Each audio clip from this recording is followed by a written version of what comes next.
Happy Thursday, Raw Food Rehab.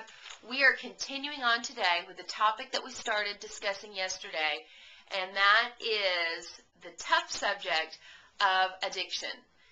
For the purpose of Raw Food Rehab, we're really talking about food addiction, but if you have other addictions, whether it be alcohol, prescription drugs, recreational drugs, or other behavioral addictions, it's really all the same thing. So we're just talking about food, but if you have other issues that you're dealing with, all this information is identical, really, for that as well. Yesterday I read what the modern definition of addiction is to you, and that certainly carries a negative connotation in society today. Many of us believe that addiction is bad and it is destructive. Okay, I mean that's a given, right? So we all are in agreement with that. I've taken a lot of notes over the last several days that I've been accumulating because I don't want to leave anything out. So one of the things that I ran across, Rio in her book Hooked on Raw, it's in our library. Hooked on Raw, it's been around for a long time. It's a classic. She shares that the older dictionary meaning of addiction means a habitual inclination. Now, so in the older sense, a habitual inclination is not necessarily a bad thing. For example, if you're habitually inclined to choosing healthy food or you're habitually inclined to a wonderful exercise program on a regular basis, or you are habitually inclined towards loving, friendly, or patient or kind behaviors, there's nothing wrong with that. So, it's really all in how you look at it. But as far as addiction, for what we're talking about is dependency on a substance. And I would imagine that there are many people that are watching this video today that do consider themselves to have some sort of food dependency. I mean, there are people out there, my husband is one of those lucky ones, who does not struggle with addictive type behaviors. So I consider him to be a very fortunate person. But as I was preparing for today's video, I feel like I'm in the holy flow for sure, because Jody posted Dan McDonald's video, which is what I was looking at. She went ahead and posted it to our website. So I'm going to just link right up to that, because Dan the man pretty much says exactly what I don't think that I could articulate in quite the same way that he did. So I want to encourage you to check Dan out and see what he has to say. After you've watched that video, I just want to add some things. It has been said that the first spaceship to the moon was off course 93% of the time. Okay, spaceship going to the moon, off course 93% of the time. The rocket only got to the moon because of continual minor self-correction maneuvers. The only way health seekers can reach their goals of optimum health and joyful living is through similar self-corrective adjustments.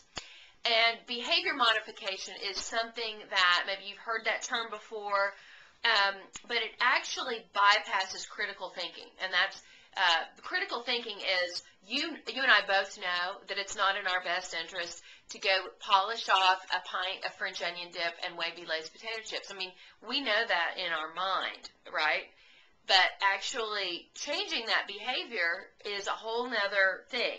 So there are exercises that actually access our subconscious mind, positive affirmations. I know that that's hokey to a lot of you guys, but there is something that's scientifically proven that the more we focus and concentrate on the positives, those changes will actually begin to happen in our lives. I'm going to be posting some threads today and tomorrow around the Raw Food Rehab Unit, and I will make sure that you know where those links are that are going to help you have tangible, hands-on how to do some of these things that we're talking about. So one of the most successful ways that I personally have found to break the addiction cycle is by making the decision that you're going to do some sort of a fast. Whatever that fast looks like to you is up to you. It can be a water fast, it could be a juice fast, or it could be simply choosing to do a period of time where you're going to exclusively eat raw food. You're not going to put in any chemical processed bread, sugar, cheese, whatever your trigger foods are, you're making a conscious effort to give those foods up.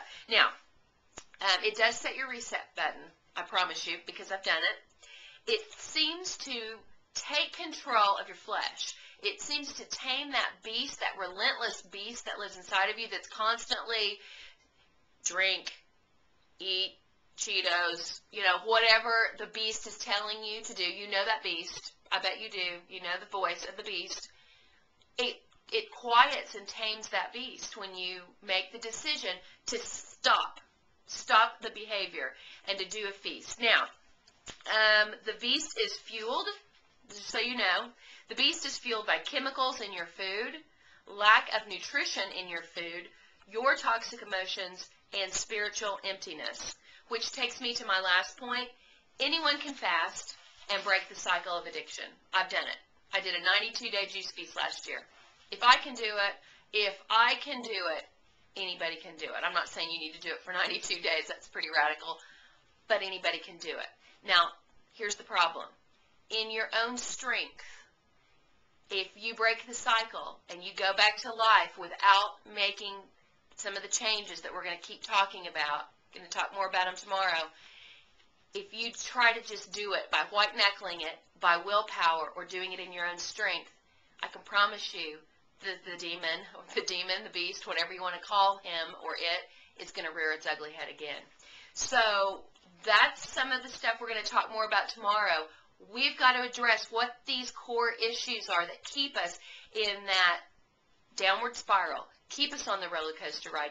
I mean, many of you who've done a raw food diet for extended period of time, you've lost weight, your skin looks awesome. I mean, you have made that shift, and then somebody dies in your family, your finances go down the crapper. I mean, whatever it is, and that triggers you, and you're right back into your old patterns. I know so many of you have been there. One final thing before I close today that I would like to draw your attention to. I put a thread up on the main page. It's an urgent request for raw food chef Elena Love and her son Dominique, and I hope I don't start crying. I would like you to go to that thread, and I would like for you to read it. I have found that one of the most powerful things that you can do spiritually is when you have a need in your own life is to give out of that own sense of lack or sense of pain or sense of whatever your own need is in your life. If you're able to give, I do believe in the power of you do reap what you sow. And so this is an opportunity for us to give to a family who's very much in need. And I know this is a very difficult time of the year, but if you can spare $5 right now for this family, I do believe that if you give right now out of your own personal need or lack, that you're going to be blessed so much. So please go check that thread out. I love you, and I'll be back with you tomorrow.